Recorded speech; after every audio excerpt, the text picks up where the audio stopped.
Dubai air show में हिंदुस्तानी फिजाई जंगी तैयारा तेजस गिरकर तबाह, पायलट हुआ हलाक।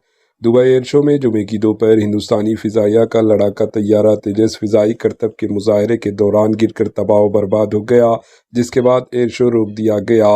ये वाक़या एयरपोर्ट के करीब पेश आया, जहां बड़ी तादाद में लोग फिजाई करतब का मुजाहरा देखने मौजूद थे। तेजस तैयारा मुकामी वक्त के मुताबिक दोपहर 2:10 पर फिजाई नुमाइश के दौरान अचानक ज़मीन पर गिरकर तबाह व बर्बाद हो गया।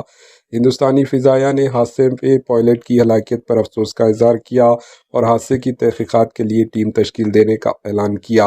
इस हादसे की वीडियो सोशल मीडिया पर वायरल हो गई, जिसमें देखा जा सकता है कि प्लेन के गिरते ही गहरे सियाह धुएं के बादल फ़िज़ा में उठने लगे, जिस पर नज़ारा देखने के लिए आए शायकीन परेशान हो गए। Bureau report, AHN news.